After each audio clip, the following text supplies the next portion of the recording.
Now I shall consider quite selectively certain items in the Oxford English Dictionary that are pertinent to clarifying the nature of bullshit. The OED defines a bull session as an informal conversation of or discussion, especially of a group of males. Now, as a definition, this seems wrong. For one thing, the dictionary evidently supposes that the use of the term bull in bull session serves primarily just to indicate gender. But even if it were true that participants in bull sessions are generally or typically male, the assertion that a bull session is not essentially nothing more particular than an informal gathering amongst males would be as far off the mark as the parallel assertion that a hen session is simply an informal conversation amongst females. It is probably true that the participants in hen sessions must be females. Nonetheless, the term hen session conveys something more specific than this concerning the particular kind of informal conversation amongst females to which hen sessions are characteristically devoted. What is distinctive about the sort of informal discussion among males that constitutes a bull session is, it seems to me, something like this. While the discussion may be intense and significant, it is, for a certain respect, not for real. The characteristic topics of a bull session have to do with very personal and emotional laden aspects of life. For instance, religion, politics, or sex. People are generally reluctant to speak altogether openly about these topics if they expect that they might be taken too seriously. What tends to go on in a bull session is that the participants try out various thoughts and attitudes in order to see how it feels to hear themselves saying such things, in order to discover how others respond, without it being assumed that they are committing to what they say. It is understood by everyone in a bull session that the statements people do not make do not necessarily reveal what they really believe or how they really feel. The main point is to make possible a high level of candor and an experimental or adventurous approach to the topics and subjects under discussion. Oh, hello there. I didn't see you guys come in. I was just reading a little bit of On Bullshit by Harry G. Frankfurter. He wrote this for the Princeton University Press. This is the world's first academic book on the topic of bullshit. And yesterday, somebody said they turned off the show because I was reading what they called a celebrity book. I was talking about the oral history of Saturday Night Live, which is both a history, an oral history, and not about celebrities, but about a TV show. A big difference. Also, if you can't take a 30-second quote or a couple minute quote from somebody's book and you're in such a hurry for your life, oh, I feel sorry for you because everything's connected. Look at this book I chose this morning. Sure, it's about bullshit and bullshit meaning, lies, untruths, fake news. It's a complicated topic. The guy attempts to find a discussion to a definition of the word, to a true understanding of the concept, not lying, not philandering, but bullshitting, right? He really wanted to get at the core of the word. And while I was reading this about the bull session, I thought mainly of us, that we're going to have a bull session, right? And I was just thinking conversationally that we would get together and shoot the bull or, shoot the whatever it is, shoot the shit, I suppose, different than the bull. But I also thought while I was reading it, I thought about bulls and I thought about bulls and bears. And I thought about that thing I learned a couple of weeks ago, how the bull market is described as a bull because you can see his horn jutting up into the air as the price goes up. And a bear market is defined by the claw of the bear clawing downwards. And I thought that was really interesting as I was reading this because are we having a bull session? Is the price of Bitcoin going up? That's another term for bull session. So I really do think everything's connected and you can learn from anything. Don't run away because somebody's reading a book, or even if you think it's a celebrity book. And yeah, a lot of celebrity books come in this size. This is like when Gwyneth Paltrow wrote a book or Paris Hilton wrote a book. And also, I love these oral histories. I don't know if you guys have gotten a chance to read one yet, but I read the oral history of Clueless not too long ago. I've read in magazines or online magazines, if you will, really long oral histories like the oral history of Animal House or the oral history of, I don't know, I'd love to see Clerks, the movie, while we think about that. But what they're doing is they're going around, they're interviewing these people so that we have their interviews as primary source.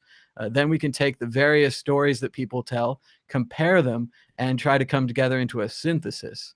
and that's how we do history. That's how history works. So interviews are very important in history.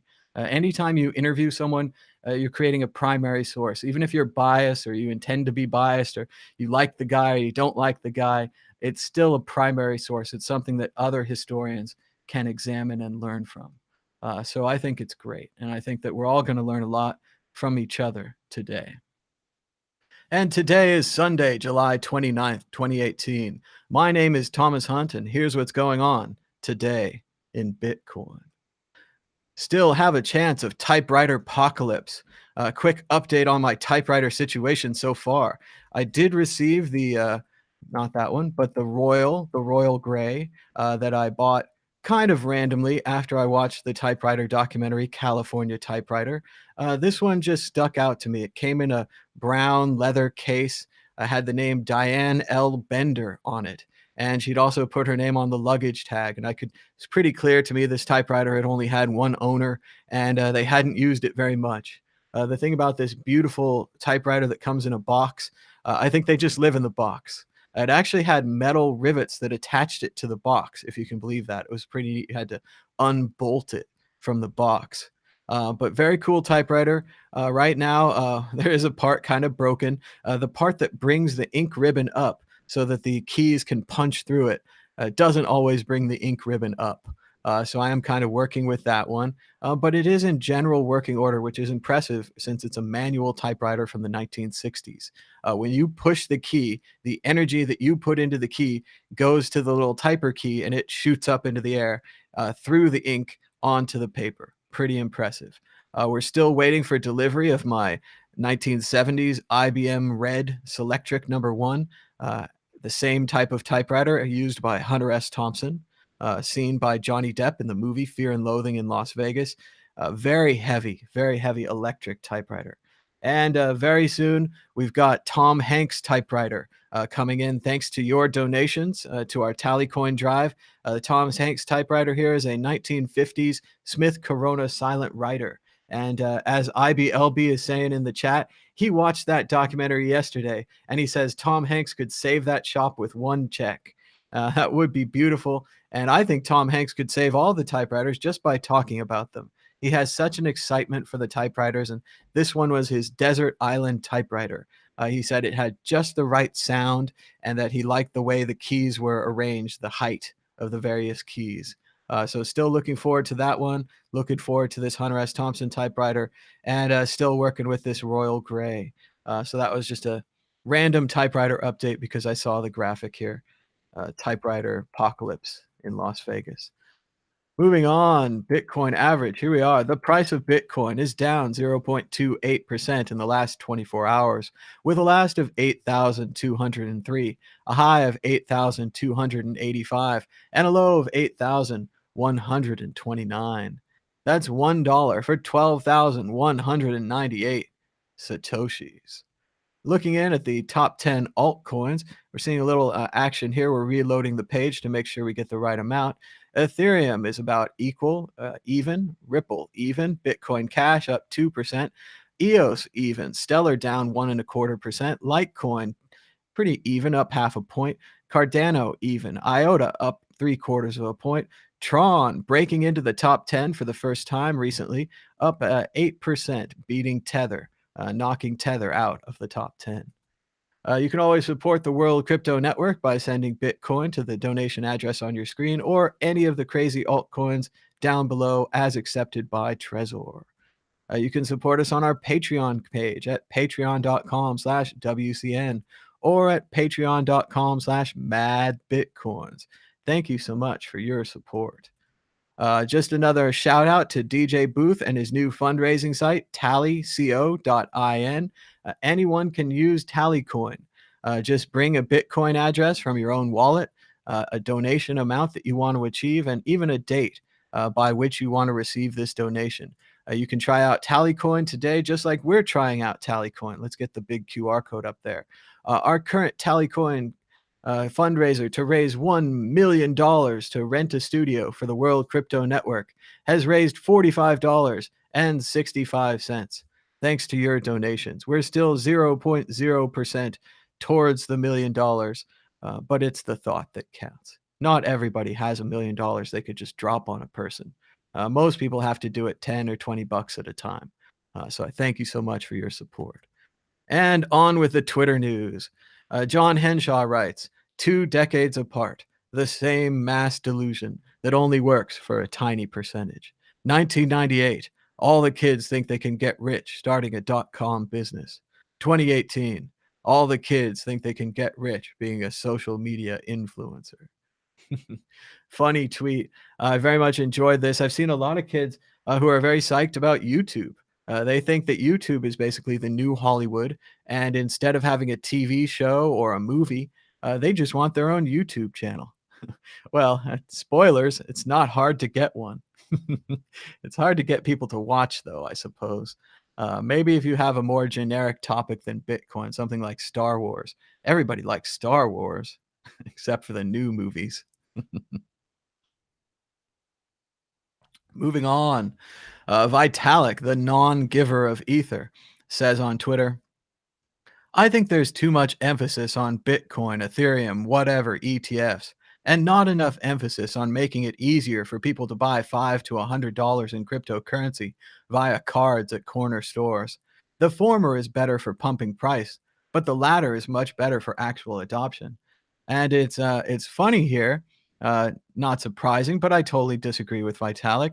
The Bitcoin ETF will actually allow people an easier way to buy Bitcoin than even their corner stores would be. The Bitcoin ETF allows people access to Bitcoin with their pre-tax money. Now, Vitalik might not know this because he's never worked a job, but when you work a job, they give you money for your 401k account. And one of the things they do is they give you this money pre-tax. So you have more money to invest with. Then you take your money and you invest it, hopefully for 10 or 20 years, by which time most investments have gone up even a little bit. And when you cash out the money, you got to make the money off that pre-tax money. Then you pay the taxes after you've made your gains. This allows people to gain more money by investing with pre-tax money. That's why the Bitcoin ETF is so important. The Bitcoin ETF opens up hundreds or perhaps hundreds of thousands of buyers to buying Bitcoin as easily as holding a stock in their stock portfolios. They wouldn't even have to leave their house. They could just buy the Bitcoin ETF. They don't have to know about cold storage. They don't have to know about holding their own keys or any of that. The ETF is going to take care of all of that. They're just buying a stock that represents Bitcoin. So I think it would be very good for actual price adoption. I would like to see people buying $5 to $10 in stores at corner stores, but I think what Vitalik's driving there as well is the Bitcoin ATMs. There are lots of Bitcoin ATMs in corner stores all over the world. Unfortunately, I think they're mainly used by pimps and prostitutes or other people attempting to hide money or not pay taxes, something like that. Very interesting stuff. We're talking typewriters in the chat. 23 Yuva says he might be dating himself, but he took a typing class in high school. I was there in middle school. I had a German professor. I think I remember his name, but I'm not going to say it. But he would always say, "Get back to your viping. Get back to your viping." And I remember the typewriters just a little bit. They were certainly electric.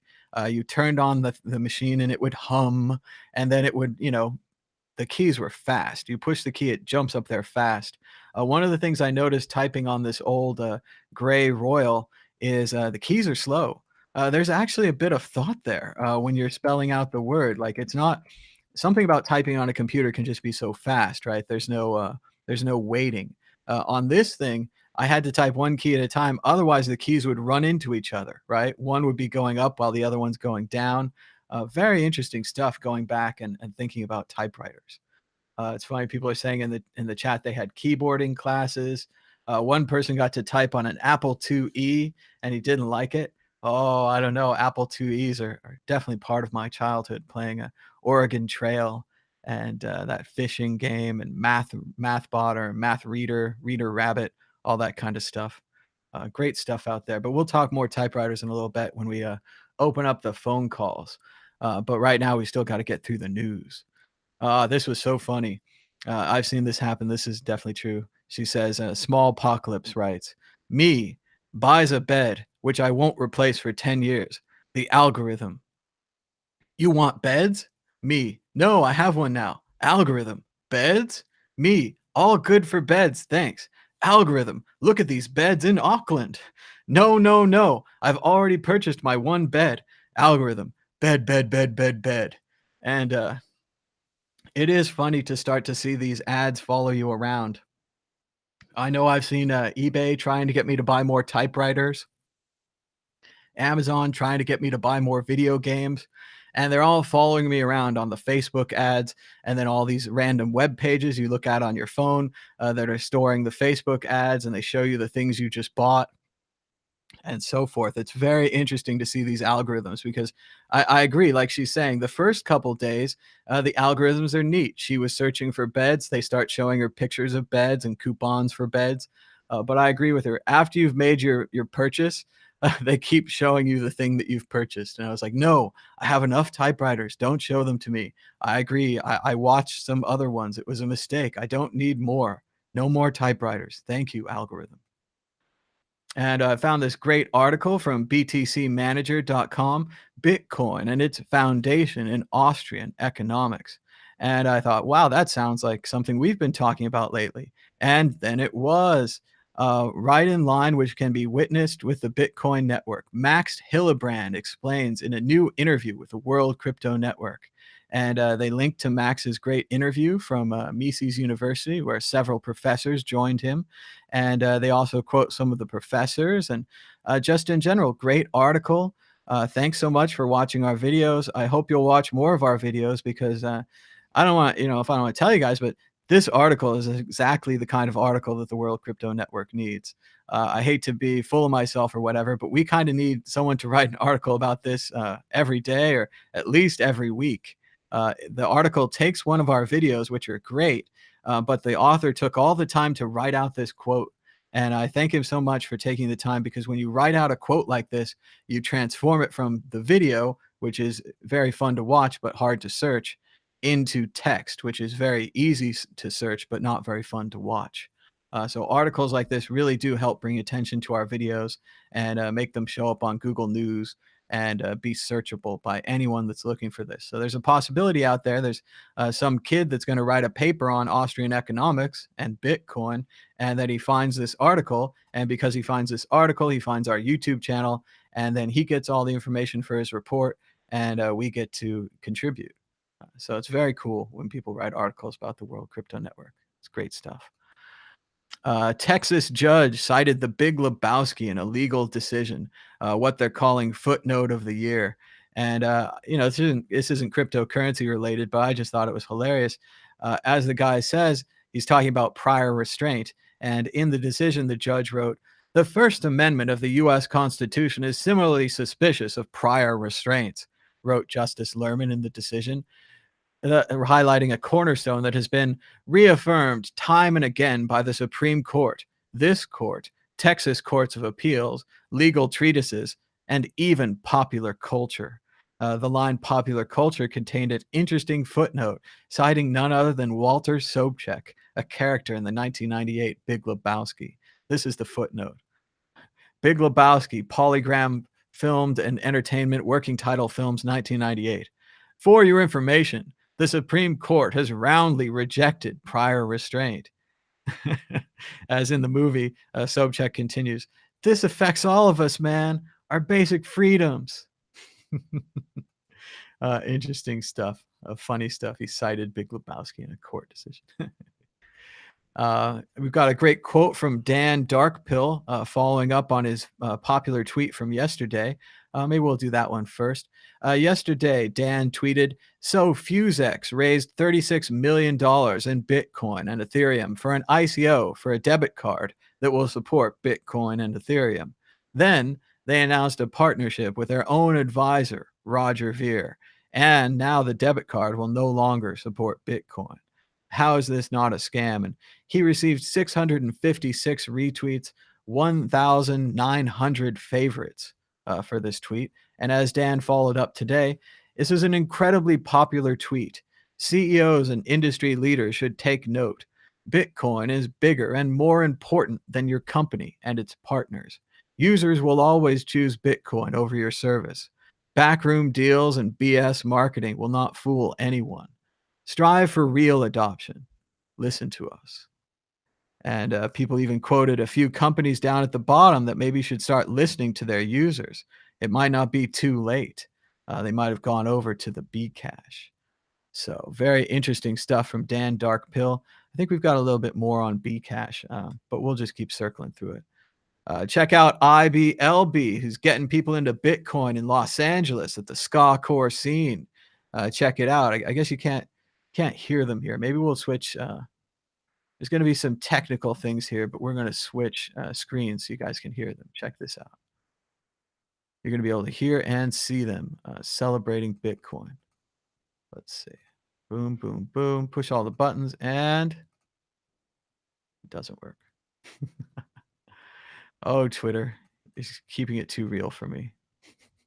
I don't know. Do I not have Flash Player or something on this computer? Am I using Chrome? Okay, well, that was a big fail. But thanks so much to IBLB. Oh, I can hear him now. But yeah, there he is spreading the word about Bitcoin. Good stuff. And remember, if you spread the word about Bitcoin, you can send me the video or the picture. I'd love to show it on the World Crypto Network here, especially if someone prints out my Bitcoin flyers and shows them people. I think that's super cool. And he says, yeah, the music is way too heavy to hear. I agree. It does. I don't know much about ska core. It does sound a little bit like ska, but it also sounds a little bit like metal. The singer was kind of screaming. But then again, I don't know much about ska core. But thanks to everybody for retweeting and spreading the word about IBLB and his attempt to get people into Bitcoin in Los Angeles. Very cool stuff. We can all do our part. Here it is. Here's a little bit more on the Fusix scandal. Everyone is pretty mad that they've dropped Bitcoin. Sir, it's one thing to add Bitcoin Cash. A lot of people have done that. But to drop Bitcoin when Bitcoin is still crazy up and going up every day and, on the verge of mass adoption, et cetera, et cetera, it makes no sense. And that's why we can go right here to the chat messages and we can see the stipulation from Ver was that Fusex had to drop Bitcoin. And I'm just going to wait a second and let that settle in for you guys. Roger Ver, Bitcoin Jesus, the man who Bitcoin made a billionaire, right? And say what you will about Bitcoin, it made the guy a billionaire, right? You got to be grateful, right? If I found like a winning lottery ticket in dog shit, I'd be grateful for picking up dog shit because I won a winning lottery ticket, right? I would never ever be mad at dog shit again. But that's not the way Roger feels. And I just think it's really dark when we get into this because I've always said it's one thing to leave a project. And I was critical of Jackson Palmer when he left Dogecoin the first time and the second time and the third time, et cetera, et cetera. But what I was critical for is that Jackson felt he had to shit on the community on his way out. It was a different time. The Dogecoin community was actually full of scammers. I'm sorry to tell you, especially at the top. A lot of people at the top scammed a lot of people, and that hurt Jackson. And Jackson felt bad for that, and he had to leave the community. So in hindsight, later on, it seemed fine. But still, what I was critical of him at the time is leaving the community and having to stab it in the back. And that's what I want to be really critical of Roger Ver here for. It's one thing to say you like Bcash. It's another thing to say it's scaling the right way and on-chain scaling is great and all those things. And sure, you could even say that, Bcash is better than Bitcoin and you like it better, etc. But then to go behind Bitcoin's back and to make deals to block Bitcoin from an app that had advertised that they would take Bitcoin. I would be saying the same thing if they dropped Ethereum here. If you take people's money for a project that's supposed to be Bitcoin and Ethereum, you should come out with a project that's Bitcoin and Ethereum. If they dropped Ethereum and put Vertcoin in, I'd be saying, I don't know if the news would have come to me if there was an anti-Ethereum Roger Ver out there promoting Vertcoin. But if the news had come to me, I would have said the same thing. If you raise money for something, you should do the thing that you raised money for. For example, we raised Max a little bit of money to give out Bitcoin to the people at that festival. Max went to that festival and he gave out Bitcoin to the people at that festival. That's what happens when you give money to someone and they do what they're supposed to. In the same way, I told you guys I was moving to Las Vegas, that I was going to hand out flyers on Fremont Street in my Mad Bitcoins hat. And I've only done it once, but I did do it. And I have it scheduled again for this Friday. So that's what happens when you give money to someone who does what they'll say they'll do. And I think it's really low of Roger to tell FuseX to drop Bitcoin. I think it's embarrassing to him. It's embarrassing to the Bitcoin Cash project. And if there's anybody out there that still supports Bitcoin Cash, remember you're supporting the kind of person that becomes a Bitcoin billionaire and then stabs Bitcoin in the back over and over again on their way out the door. That's dark, man. That's dark. Even if you believe in the on-chain scaling and the bigger blocks, and it's all a technical issue for you, you're on the technical team that is stabbing the old team in the back. That's dark.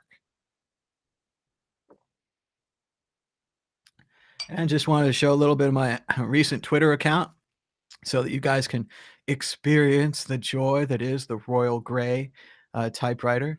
I wish I could fast forward. Oh, good job, Periscope. They finally have some fast forwarding.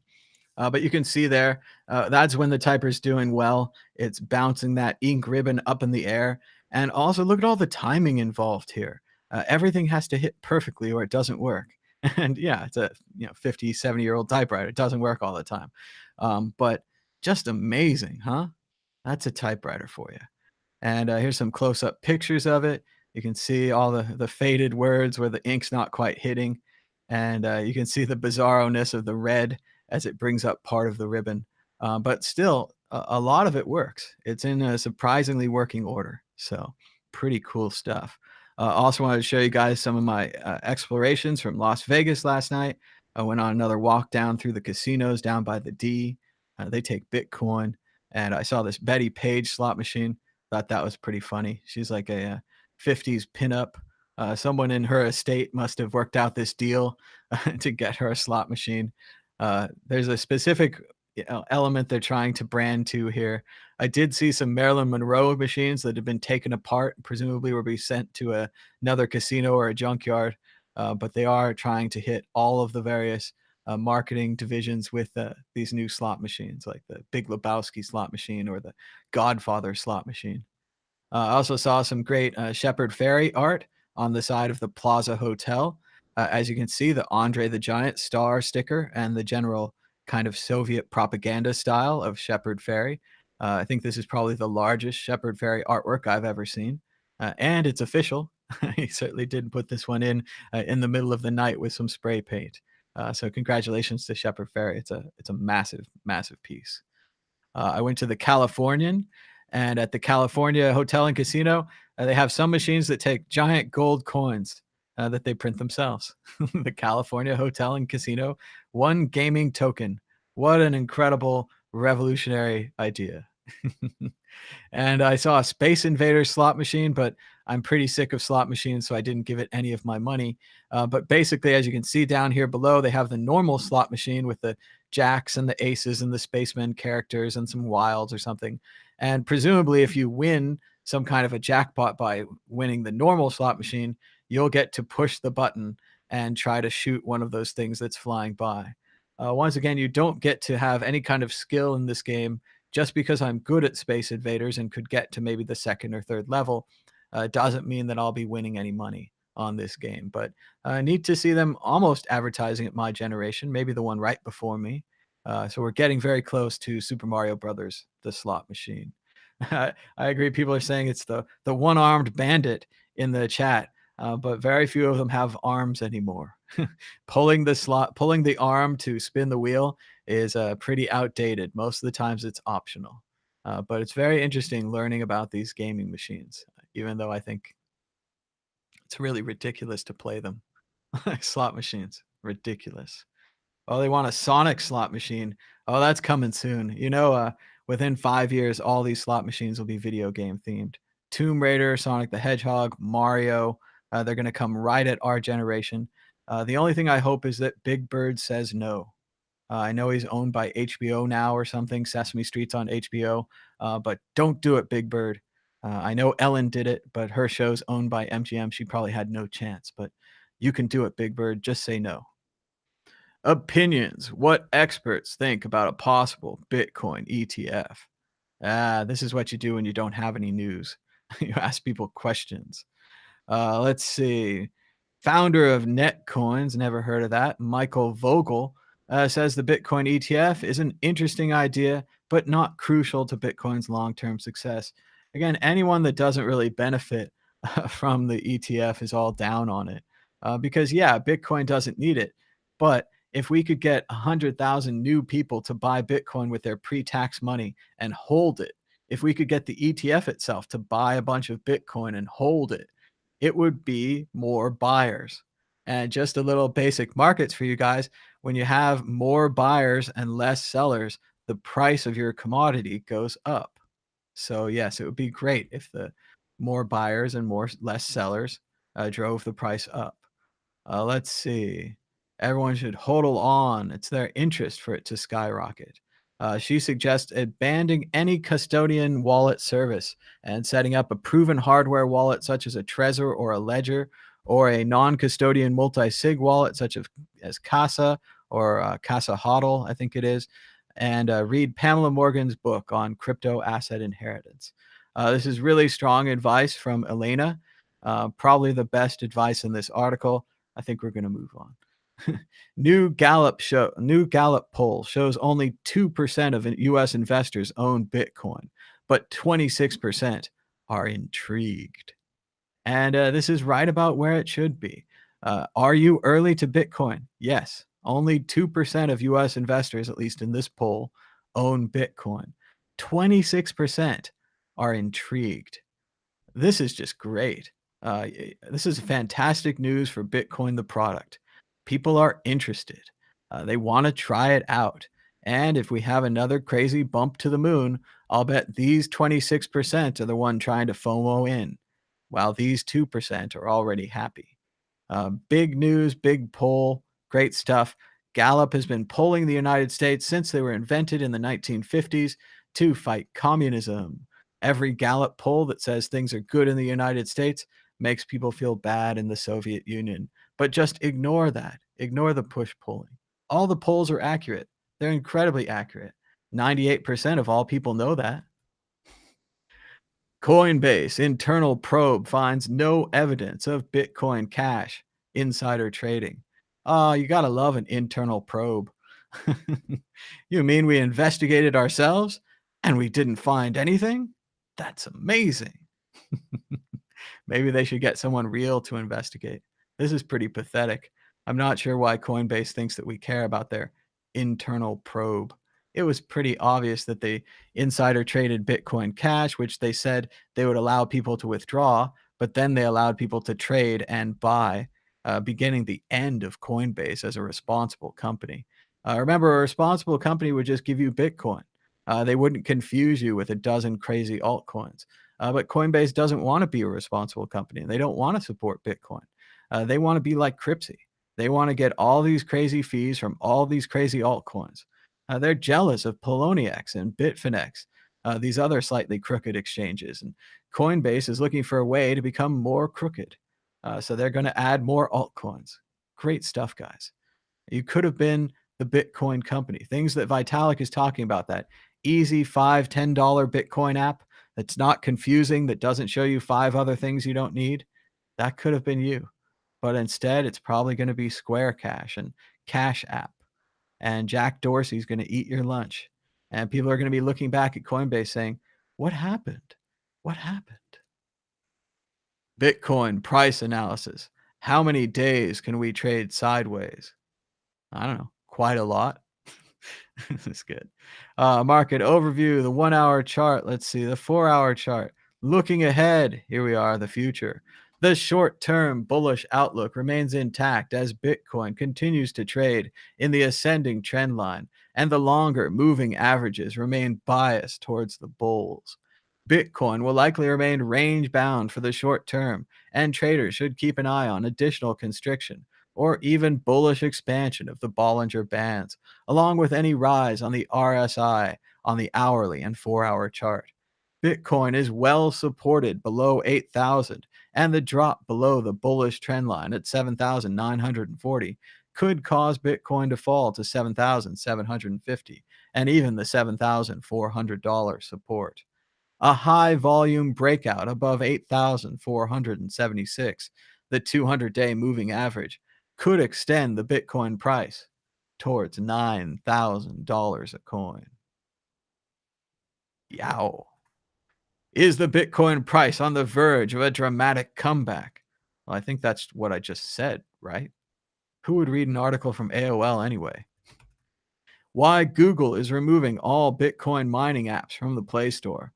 Probably because they run without the users knowing and might degrade their hardware. Who would want to mine Bitcoin all the time on their mobile phone anyway? Do you hate your mobile phone? Do you want it to fail faster? Just look at my hard drive situation. I ran that computer nonstop for the last 3 months, and now my hard drives are failing. I wonder if it was the running it nonstop for 3 months that caused the hard drives to fail. I wonder what would happen to your cell phone if it was mining Bitcoin. And again, you'd get less than a penny. You'd ruin your cell phone for less than a penny. So it's more likely for these apps to be malicious than beneficial. As I said before, if you're a hacker and you can hack 1,000 phones to mine for you, then you can get 1,000 pennies.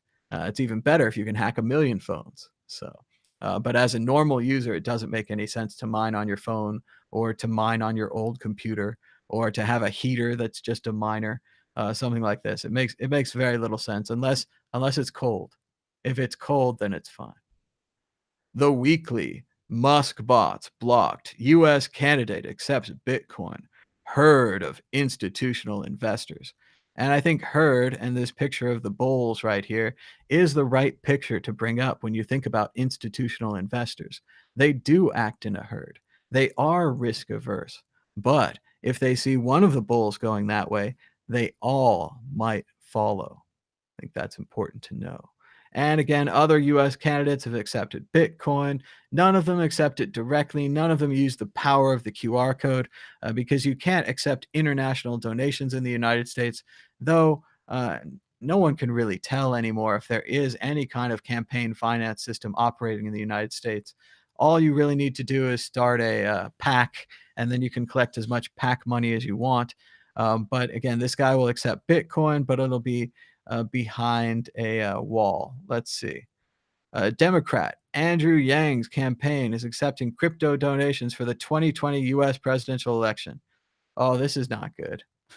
Okay, so someone you've never heard of. Sorry, fellow. It doesn't even say that you're a senator or a congressman or a governor, even. And he's accepting donations for his 2020 US presidential campaign, which we all know is going to be The Rock versus Trump, or maybe if we're lucky, Oprah versus Trump. Otherwise, it's going to be Trump versus a punching bag that loses. Let's see. The announcement released by his team to their crypto donors reads, they currently accept Bitcoin and anything on the ERC20 standard. It also comes with instructions on how to donate cryptocurrency and that the maximum for individual donations is set at the fiat equivalent of $2,500.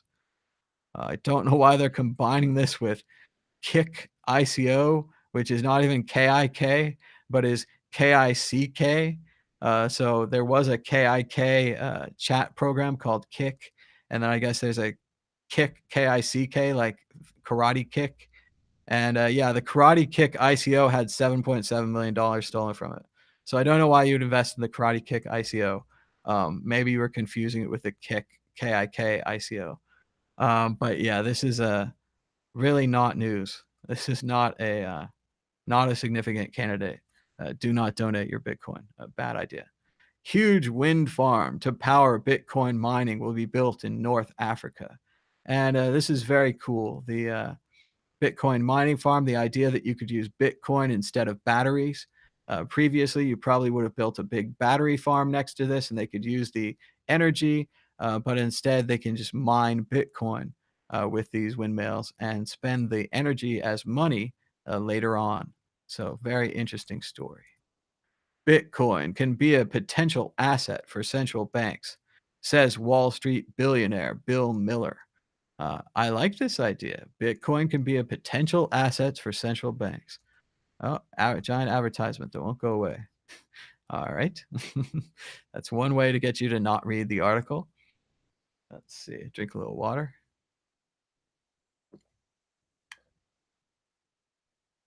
All right. So he's got a significant position with an average cost of $300 in Bitcoin. Nice work.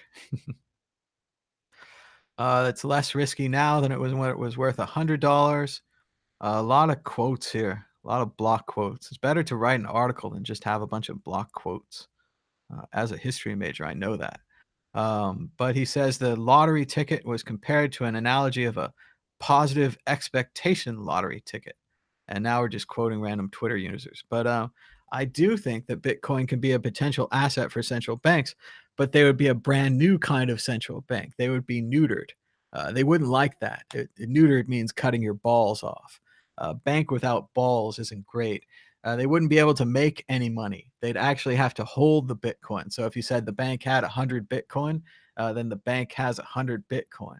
And that's all it is. So not as exciting for the banks as printing that free money. So I'm not sure they're going to willingly do it, but it might be the kind of thing after all the central banks fail, one of them pops up and starts taking Bitcoin. Bitcoin investor, most cryptos will fail. Bitcoin is king. Been saying this, been saying this, I've been saying this. But let's see if we can. It's the same guy from the last article, Bill Miller.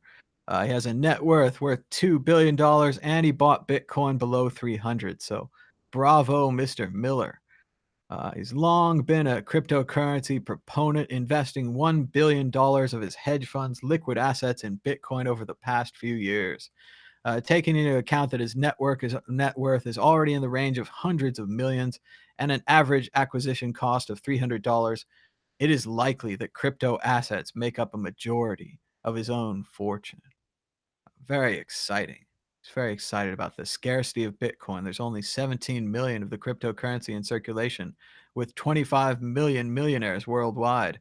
Taking these figures into account, the American investor went on that if every millionaire was to acquire one Bitcoin, which they couldn't, there's not enough for them, the price of the asset would go up exponentially, which also means non-linearly. Ooh. And the story of how Bitcoin was compromised.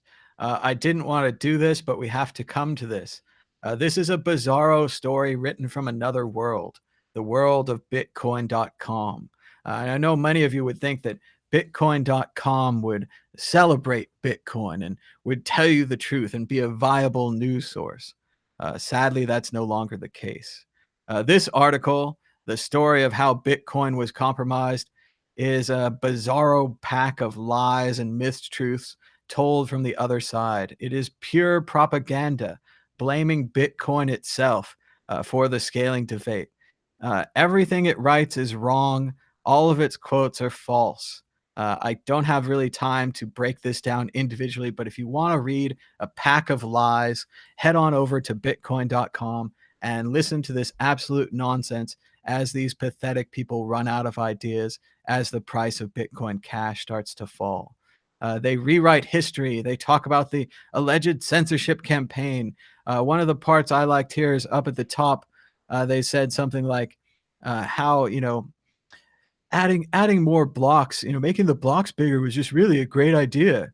Here it is. Core supporters vehemently argued against any and all block increases. They said it's not a solution that allows for exponential growth. It would also cause more mining centralization in Bitcoin, leading to the possibility of a 51% attack. Well, you didn't even mention censorship resistance, right? Censorship resistance, the ability to censor Bitcoin. If you put your Bitcoin miners all in one place, and if your Bitcoin miners can't be small anymore, so they have to be giant server computers, no one can run them in their houses, then it's easier to turn Bitcoin off. It's easier to control the 9 data centers that control Bitcoin than it is to go around the whole world taking everybody's nodes. So if Bitcoin loses its censorship resistance, it loses the ability to act as money. What's so good about money? You can buy anything you want. You wanna donate money to WikiLeaks, even though I don't really support them? Donate that money. You wanna donate that money to some abhorrent group like the KKK or something, which I definitely don't support, I think they're awful. You can donate that money. I want to say the difference here is that I believe you should put your money wherever you want to put your money to, and that if Bitcoin is good money, it will allow you to do that. If you want to donate to that Phelps family that boycotts funerals and says God hates, those words and stuff, you can do that, right? Because it's money, right? You can donate to things you like, donate to things people don't like. You can spend it on, ice cream and whipped cream and candy. I don't care. It's your money. If we lose censorship resistance, then that money that's being sent to WikiLeaks could be blocked, right? The data centers could be taken over and blocked, or they could just turn the data centers off. So censorship resistance. Let's see right here. Censorship resistance. Not in the article. Not even found. So again, let's waste no more time with this article. Let's go to the place where we can find out the truth. Even on Bitcoin.com, they haven't done a good job censoring everyone yet. So let's get us some comments. That's right. What truth? The lies that on-chain scaling will work, or the lie that Bitcoin is called Bitcoin Core, or the lie that SegWit support was fake? That's just a few of them. I don't think there's a single true sentence in this rubbish article. Great stuff. And we have the one troll. The only troll the Bitcoin Cash has is Ed. He trolled us like 3 to 4 months ago. Now he's trolling Bitcoin.com. This is great. Servant 9, and I respect him for trying to even respond to Ed, but it's great. He starts out, ha ha ha ha ha ha. Okay. Wow, where to begin? I don't know if it's even worth it. Your lemming behavior probably will prevent you from seeing any logic. First, Lightning is P2P and totally decentralized. Why are you spewing lies? As for scaling, in order to match Lightning's capacity, you would need blocks to be several gigs. Have fun downloading that 98 terabyte train after a week. And even then, Bcash will never match Lightning speed. Funny how you think Bitcoin is crippled when really Bcash is the one that's crippled. I'm not going to respond to you again, but please continue with the name calling. It totally proves my point that you're a bunch of ignorant children. This is great. So yes, thank you, commenters, for fighting the good cat fight. This is good. This guy says it's the history about how Bcash is trying to kidnap Bitcoin. That's right. I like this guy. He says, "Hey, fuck the facts. You're ignorant of facts, religious bigot, and a troll. Be gone, you fool." And then, of course, Ed responds, "Hey, fuckhead, go find a hard wall and smash your head into it because it's useless weight on your neck." And he says, "Bitcoin Cash is the one true Bitcoin." Oh, geez. Funny stuff. Let's see. Excellent article. I endorse this article. I am a troll without a picture. I am a troll without a picture. I am a troll without a picture. One comment, one vote. Good job, troll. Come on, trolls. Yeah, Bitcoin has never been called Bitcoin Core. Too bad the B Crash followers are so childish that they can't try to make their own thing rather than attack something they wish they could be. That's about it here. I don't want to spend too much time on this, but really, what a load of bullshit. Really. Talk about a bull session here. Quit. If you work for Bitcoin.com, quit. Bitcoin.com is over. This is the last day of Bitcoin.com. The story of how Bitcoin.com was compromised. It's over. Apologies to any of my friends or people who have been kind to me in the past who work at Bitcoin.com. You need to quit your job. I'm not going to be able to follow you anymore. I'm not going to be able to retweet your articles. I'm not going to be able to support this website in any way. Previously, I had tried to have a kind of a fair policy where I was saying, yeah, I know Bitcoin.com's propaganda, but I met some nice people and they write there. And if they write a nice post that's not about this political issue, I can recognize their nice post. But nope, we just went over that line. Bitcoin.com, we need to start having, what's that thing Sam Harris said to me years ago? He said, conversational intolerance. I was fortunate enough. I was in San Francisco one time, and I got to hear Sam Harris, the famous end of faith, scientific, biblical debater type guy, and he was talking about something that he just couldn't. He was tired of religion. Like, I know this is a big can of worms, and some people religion is really valuable to them, and other people it's not. But Sam Harris, from a scientific perspective, was tired of religion, and what he said is that we should have a conversational intolerance for these old beliefs and for these superstitions. Like if I was going to say, "Oh, Friday the 13th is the worst day in the world. Oh, you have bad luck on Friday the 13th," you would say that's a superstition, and that makes no sense. So in that same way, I think we should have conversational intolerance for Bitcoin.com. It's time to make this website go away. Speaking of jokes, another goofy website called the Oracle Times has a great headline I just want to read to you, and then I want you to examine the headline. Ripple has better technology than Bitcoin, says Ripple exec. Ripple is about to skyrocket. So great stuff there. Ripple exec says Ripple is better than Bitcoin. And look at the sidelines here. 3 reasons why Amazon will choose Ripple.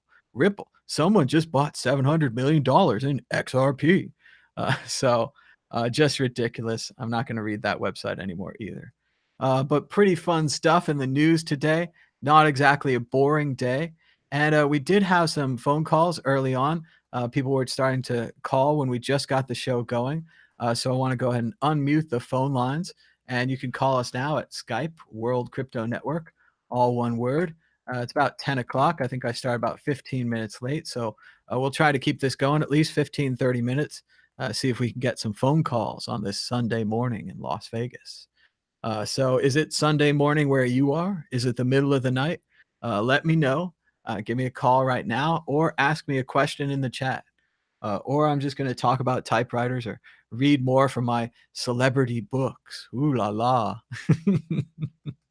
People are afraid of books, man. They're afraid of quotes and knowledge. They're like, I haven't read that source. I don't understand it. I can't even hear a small bit from it.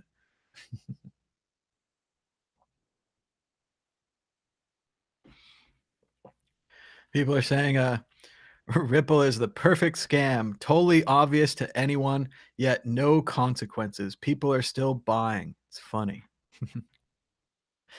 Joint specialist gets it. He says, in other news, dairy farmers say milk does a body good. And Cranberry just stepped in from, I don't know, some kind of time warp. You got to go read more about Bitcoin Cash. It's not just number 3 on the market cap. It's not related to Bitcoin. It's this thing that stole Bitcoin's name almost a year ago. So. Hello, caller. You're live on the World Crypto Network. What's your name and where are you calling from? Hey, Thomas, how's it going? My name is Randy. I'm from Oswego, Illinois. Hey, Randy. What's on your mind today about Bitcoin? Well, I know it's not exactly tax season right now, but I had just a quick question for you about that. I was listening to Cliff High. I don't know if you've heard of him. And Sure, he was saying that 888. they can only really get like a hash mark or a hash. What is it? I'm not sure what that is. What do you mean? Oh, like the hashes when like if the government was trying to see who had Bitcoin, they can't really find it, or they can. I'm not sure. Well, I mean, it is pseudo anonymous, so they could find your account, like your Bitcoin account name, and they wouldn't be able to match that to you unless you bought your Bitcoin somewhere like Coinbase or from a registered exchange. Then they could go to that exchange and say, "Hey, did you sell this Bitcoin to anyone?" And then they might be able to link it to your account. So Bitcoin is pseudo anonymous, so not really anonymous. Gotcha. Yeah, I was curious about that because I've made some purchases and I was like, am I gonna have to pay capital gains tax on purchases I made with Bitcoin and things like that? So Well, I'm certainly not in a position to give you tax advice, and I'm not any legally binding advice. But I believe, according to the current laws, you are supposed to pay capital gains tax every time you make a purchase. I agree that it sounds totally absurd and Swiftian or Orwellian or satirical, but that is what they want. Most people that I know suggest using a website like Bitcoin Tax or something like that. They'll log into your exchanges with a an API key, so they can't control your account, but they can see your account. And then they'll basically just scan all your exchanges and make a big Excel spreadsheet of all of your buys and sells. And that's what I suggest everyone do. Go to Bitcoin Tax or something like this, Bitcoin Tax Report, something like. There's a couple different ones, and you pay them like maybe $50, and they give you this report, and then you take the report to your accountant. Oh, that's Anytime a that lot you're, easier for them. and just in general, anytime that you cash out Bitcoin for fiat, like if you sell on Coinbase or GDAX or anything, you should definitely pay taxes when you sell Bitcoin to fiat. As far as all the other trades and everything, Bitcoin tax or whatever it's called is the way to go, because they just produce the report. And then your accountant looks at it, and your accountant will say, wow, what a great report. This would have taken me hours. And what they really mean is, gosh, I could have made a bunch of money billing you on this, but you were too smart and you went to the website on your own. So that's what I would suggest. But again, not official tax advice here. See an attorney, see a tax person for professional advice. Well, thanks, Thomas. I appreciate it. I've been listening to you for probably about a year and a half, or a little over a year, and really enjoy your show. Always have. And yeah, keep it up. Thanks for the help. All right. Thanks so much for the call, and thanks for the question.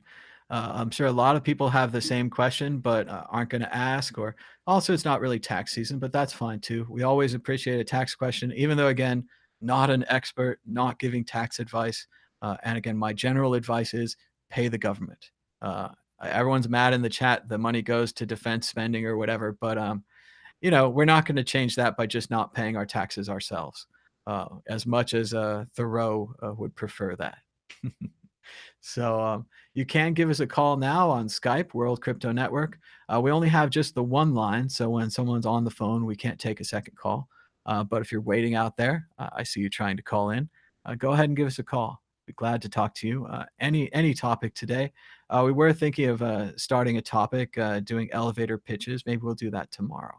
Monday's a good day for that. People want the flyers.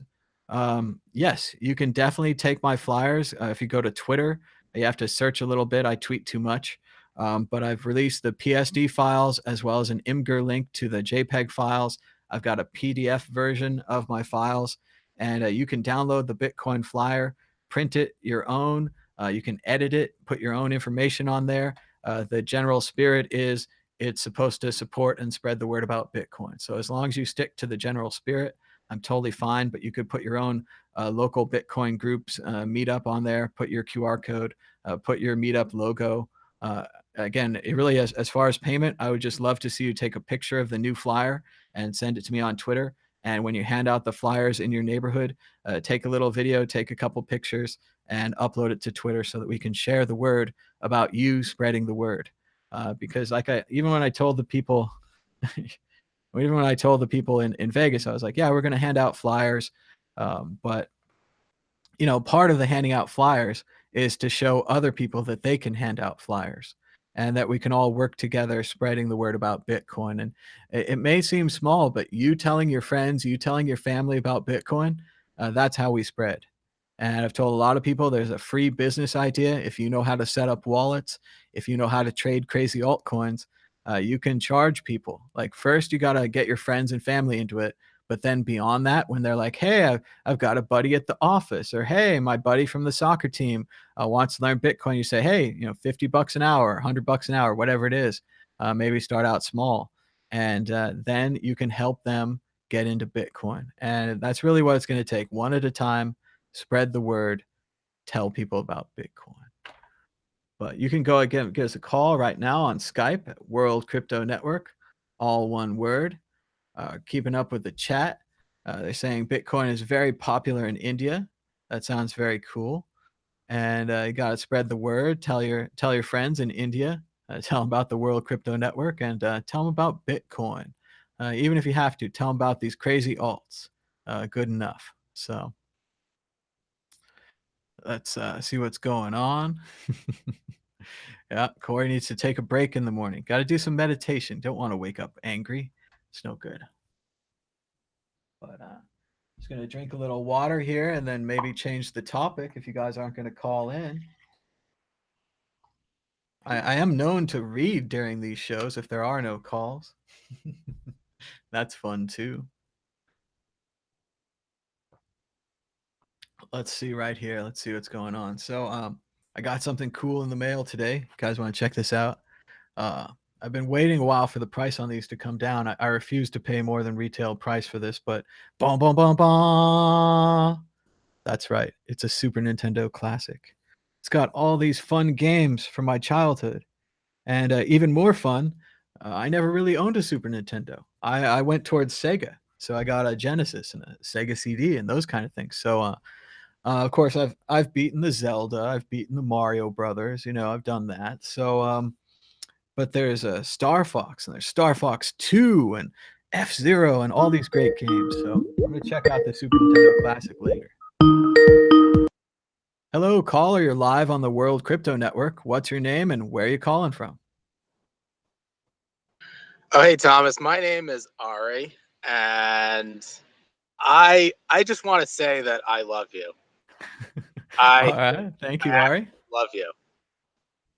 Oh, you're making me blush here. I have to turn the camera off. I've been listening to you for a while, also, and this is my first time calling in. I've been in Bitcoin for a while. Probably not as long as you have, but definitely a while. I was one of those guys that played online poker back in like 2011, 2012, 2013. I played a lot of online poker, and I was using the Bitcoin to play online poker because that was the only way to play at the time. They shut off everyone's credit cards and stuff, so you can't you can't really gamble with credit cards. But so that's how I originally got into Bitcoin back then, and then wasn't very good at online poker, so I stopped doing that. And I realized, hey, this Bitcoin thing wasn't really going away anytime soon. Maybe I should look into that and see what this is all about. And like 2015, 2016, that was when I got in, and man, it's just totally changed my life. It's been pretty amazing. I mean, even right now, we look at people were down because the price was 6,000, but I'm looking back, probably got them at like 1,000, so 6,000 is still pretty good. And yeah, it's happened so fast, huh? I used to look at how my account would fluctuate between like 800 and 1,200, and then I remember when the first ETF got rejected back in like March of 2017, and the price dipped like 40-50% after that. I was freaking out at the time, but it was just one big learning experience, and you realize over time you're set, if you just stick to the course and just keep hodling on. Yeah, the one I really remember was the Silk Road crash, when they arrested the Dread Pirate Roberts, and everyone was freaking out because a lot of people thought the only use for Bitcoin was the Silk Road, and that if you shut it down, we'd lose 25-30% of our transactions, or even something bigger. And I swear, by 9 o'clock, everybody I know was out of the market. And the strangest thing, because by 3 o'clock that day, we were all back in the market. It went down for about 5 hours, and it went right back up. And I remember seeing that it lasted like a day or two, right? Yeah, well, less than a day. No, it was a day. It was like if you checked in at 9 a.m., if you checked in at 5 p.m., you'd have a completely different price on not just Bitcoin, but everything. I remember getting to the end of the day and just what were my numbers at, and it was so crazy. And yeah, I wish I just held my numbers from then, especially Litecoin. I used to have some Litecoin. That's pretty funny. Imagine if it went down to like 2,000 and then went all the way up to like 20,000 tomorrow. That's pretty much what it was like. It went from like I don't remember the exact numbers, and people get mad, but I think it went from like 1,000 to 200 on that day. It was just like whoop, and then it went right back up to 800, and everyone was like, "Oh, we're fine now. 800's cool," and something like that. And yeah, we all lost our minds, and we got them back. And things like that will teach you not to not to trade that actively. Just to have a lot of it, not to play around, just kind of relax and hodl on, and pack not it away to in a cold wallet. These day-to-day fluctuations or anything. That's Totally. really what I learned, but it really teaches you to be a patient person. I was always kind of a person that One of my character flaws is patience and just learning patience, and being impatient is something that I really, throughout my whole life, I'm only 30 years old, and throughout my whole life, it's just something I've always needed to work on, just being a more patient person. So over the last couple of years, Bitcoin has definitely done that for me. Yeah, it'll do that. It'll also teach you saving, right? I know a lot of people, they're like, "Should I buy a soda?" Oh, well, that soda would be $2 worth of Bitcoin, and, you can drive yourself a little crazy with that, but I remember in the early days, I wasn't buying anything. I wasn't buying any Super Nintendo classics or new laptops or anything. I was just holding everything I could and, trying to, waiting for that price to go up and hoping that it would, so. Yeah, yeah. I memean, even today, yeah, it's gone up. Man, I mean, ever since I started, it's gone up a lot since I started. But I still have a large reserve or fiat available just in case there's this massive dip again. I got to be ready for it. I'm sure there's a lot of other people that feel the same way, and there's definitely some kind of floor that price is not going to go down over the long term, not going to go below over the long term, just because there's got to be like so many people just waiting for that floor, to load up with all their fiat that they have left. That's what everyone tells me whenever the price goes up, they're always like, "Oh, I want it to go down. I get my paycheck next week," or, "Oh, I thought it would go down." No one's ever happy. Up or down, they're never happy either way. Yeah, I don't really know. To be honest, I don't really know what that number is. It could be 5,000. It could be 6,000. Could be 3,000. If it goes down to 3,000, I'm gonna be like going all in with every last fiat that I have, selling everything, just going bonkers, because that would be crazy. Yeah, a lot of people talk about cash advancing their credit cards and getting a second mortgage on their house and all that kind of stuff. Uh Yeah. I wish I'd done it years ago, but it's just so risky. I mean, I already put all my savings account into Bitcoin back in the old days, and I was like, well, I guess I'll keep my little itty bitty stock account, and I'll keep my I don't want to threaten the house or whatever, so I'm not going to get a second mortgage or cash advance my credit cards. But now, hindsight will kick in. You'll be like, yeah, that would have been about the best move you ever could have made. Like even if you went to 1,200 and you got out, but then the 20,000, what? So. Yeah, and hindsight. I mean, with hindsight, you could definitely kick yourself, but you could also learn a lot. It's all about how you look at it. I mean, pretty soon, within just a couple of years, 20,000 is going to be just the next 1,200. You know what I mean? Like that's going to be the new price floor. 1,200 was that old price floor, and 20,000 is going to be that in just a few years. And everyone's just got to have a long term outlook and hope for the best. And keep contributing to the community, and keep going at it, and just keep educating yourself.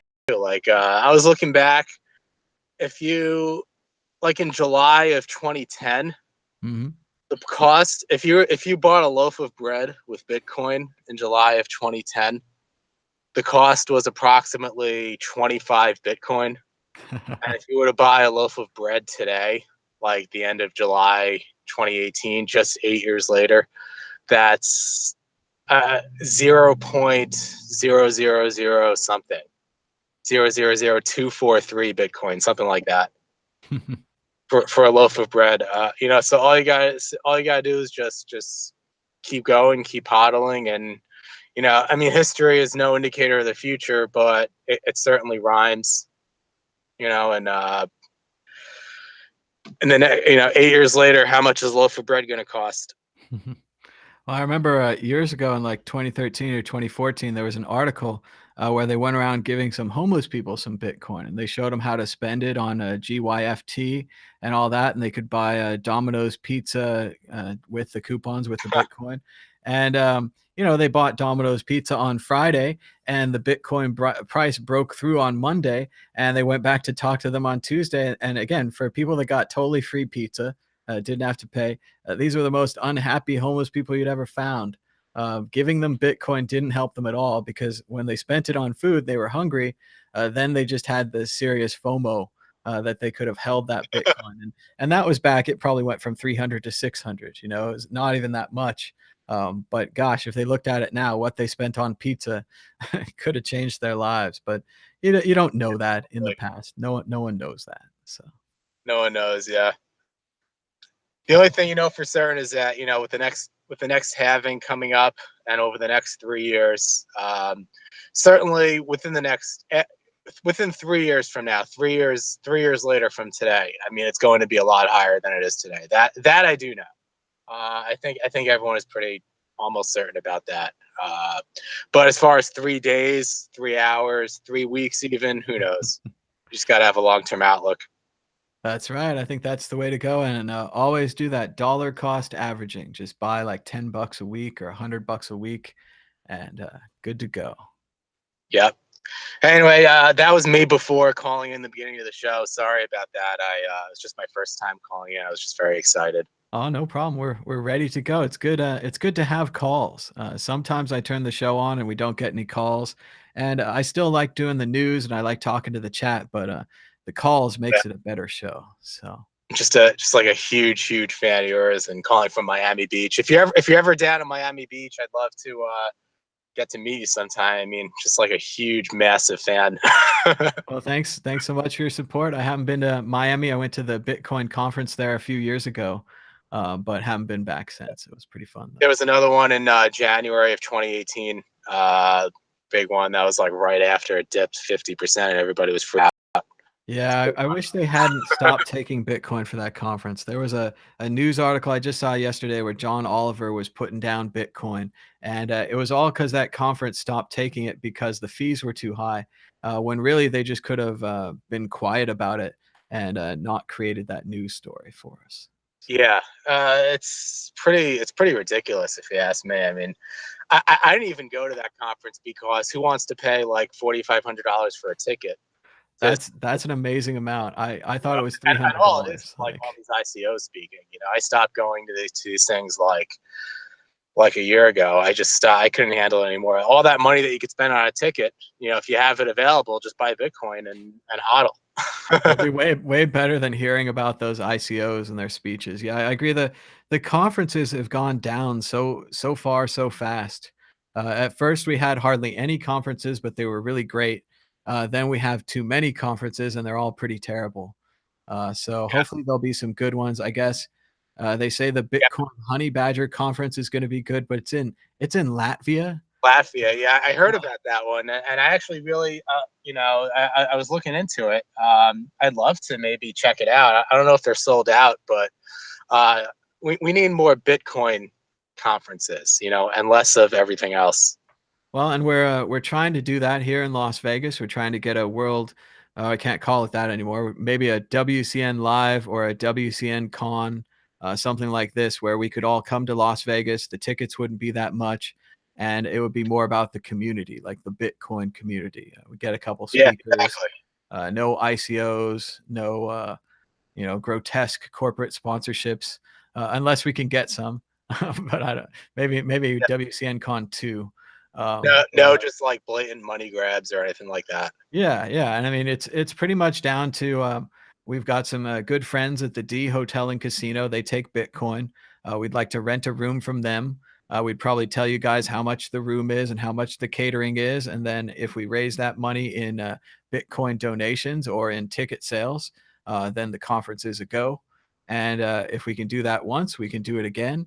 And if we could do it quarterly, or if we could do it monthly, or something like that, I think there's a lot of opportunity here in Vegas, and I really don't think the room is that expensive to rent. I think I don't know ticket prices, and people will talk to me and they'll tell me the truth about how much things cost, but I would guess in the $300 to $500 range. I would be really hard pressed to put it over 1,000, unless you're just trying to make money off the thing. So. Yeah, I mean, it's not a bad. Vegas is kind of. I've been out there. I've been out there a little while ago. It's not too bad to live there or start a business there. Pretty cheap, right? Oh yeah, well, that's one of the main reasons I'm here, and the reason I'm telling you and the fellow Bitcoiners about it. Houses are cheap in Vegas, food is cheap in Vegas, and entertainment is cheap in Vegas. So Yeah. I think you're going to save a See, lot of where I am in Miami Beach. I've been out here for about 7 years now, And yeah, I'm originally from New York, but I just couldn't handle all the socialism anymore. So I moved down here to start a new life and work in business and I'm actually in real estate too. Like that's like my non-Bitcoin life is in real estate. So I do a lot of real estate out here. And, here, what you have is a unique situation. You have a lot of wealthy people from Venezuela and Brazil and Argentina trying to escape their countries, and trying to park their wealth here, in like condominiums and stuff, and just buy real estate and park it here, and they don't even care about the yearly fees or anything like that. They'll just keep them vacant, and they'll just keep the units vacant, and they'll just hold those just to preserve their wealth because the currencies in their countries are just collapsing, and there's such strict capital controls in those countries, and so there's a lot of people that are just trying to escape from out there to park their wealth in different asset classes, and so real estate is one of those, and there's a lot of that here in Miami, and so what I'd like to do is reach out to those people and get them into Bitcoin as well. Maybe do like a Bitcoin conference out here. That'd be great. We got to spread the word, or just do a Bitcoin meetup, right? You can get people to meet up locally. Yeah, that too. And get Yeah, it going. there's a lot of those out here, and it's really great. And people are questioning that Vegas is cheap, and certainly Vegas is cheap by California standards. Vegas is definitely cheap by San Francisco standards, which is where I'm coming from. But in general, looking at this Investopedia article, they're saying that rent and food are pretty cheap in Las Vegas. The average apartment rents for $1,135 a month. The utility bill, even though it's over 100 degrees, they have controlled utility bills still. The average bill is around $180 a month. Food costs are around the national average, so that's pretty good. Yeah, Transportation is it's all expensive. relative, like Yeah, yeah. coming from New York and now Miami, and I mean they're both much cheaper. They're both much more expensive than Vegas. Miami is cheaper than New York, but everywhere is cheaper than New York except for like San Francisco and LA. But Miami's cheaper than New York, but Miami is also more expensive than Vegas. So that's where I'm coming from. That's it. That's it. And as long as you're moving to the cheaper one, you're doing a little bit better, right? So your money goes a little bit further. And well, yeah, people are guess that Nair's mad. $180 a month for electricity. Well, it's 100 degrees outside, man. We're running the AC all the time. Like, and it used to be an optional thing. I'm with you. I used to be that cheapskate, turning down the air conditioning, turning off the heater, so forth and so forth. Be that guy too. Yeah, no, I'm not doing it out here. I just let the thing run on a schedule. It's relatively cool inside, and that's a big deal because it's 95 outside already. It's only 10:30 in the morning. So Look. I mean, I'm definitely a frugal person. I'm definitely one of the frugal savers out there since I've gotten into Bitcoin. But I'm not that. I'm not like a miser or anything like that. I mean, you got to live a little, and you gotta pay for air conditioning. Come on, don't die in the heat or anything like that. yeah, if you move You want to have a little bit of a life standard. Don't go crazy or anything. If you move to Vegas, you have to pay for the air conditioning. You have to leave it on. It's just a decision you have to make. Like, again, I believe in global warming, all this stuff. I don't want to waste energy, but at the same time, I moved to this crazy desert, and I need to be cool. And people are saying in the chat that Miami Beach is the same way. I mean, global warming us too. We got, we're flooded all the time, and we got the ocean coming up into our city, but look, you still got to pay for air conditioning. Like 104.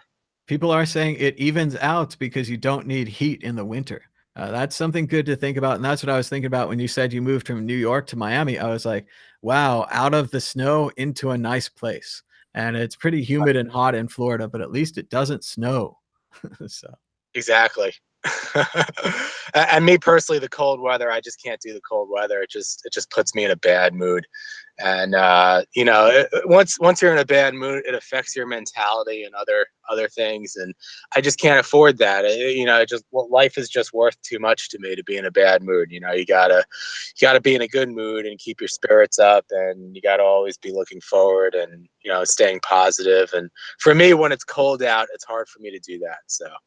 Yeah, I agree with you there. It's hard enough for me to go outside and do something different, but if it's crazy freezing outside and there's an 8-foot wall of snow and driving is not safe, I'm not going to go anywhere. So, Exactly. And I'm going to be um, so concerned about how to get out of that and how to stay safe and how to, you know, live my life around that I'm not going to be thinking other things like how to get more Bitcoin and how to get more Bitcoin and how to get more Bitcoin. and people always think I'm joking, but if I was in a place and it snowed one year and then the next year it snowed again, I would move. Right? I would be like, "Ah, you guys got me. Funny, good joke. I'm out of here. I'm gone." And they'd all be Yeah, like, like "No, you can't everybody leave us. Great complains, job and this everybody great stuff." that complains, but you're not a statue. You know, if you don't like an area, you could move. I mean, this is a remote world now. You know, we live kind of. I mean, people are still working in offices and stuff a little bit, but mostly people are working more and more remotely and over the internet. So, like, if you don't like an area, you could move.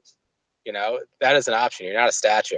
Well, and let's put it out there to these Bitcoin people. If you've managed to make some money on Bitcoin and maybe you can do your work on the internet from anywhere, like you're a freelance graphic designer or something, move to Las Vegas, move to Nevada. I think we've got a whole Bitcoin thing coming in down here in Las Vegas and in Nevada. We're all going to work on it with the Bitcoin meetup, and we're handing out flyers again this Friday. There's a lot of businesses that take Bitcoin here. There's a lot of ATMs here. And mainly, I just think the people in Nevada, the people of Las Vegas, they're interested. You tell them there's money out there that's not owned by a bank or a government. These people listen to you. So not so sure about the tourists, but I think the local people in Nevada are ready for Bitcoin. So it's a good place to move. That's awesome, man. That's awesome. Hey, one more thing. I just wanted to compliment you guys on the show you did just a few days ago on the Bitcoin risk spectrum with the Lightning Network. I thought that was awesome. I Hey, absolutely loved that. I learned. So, I mean, I've been down this rabbit hole now for a good 4 years, and that show is just unbelievable.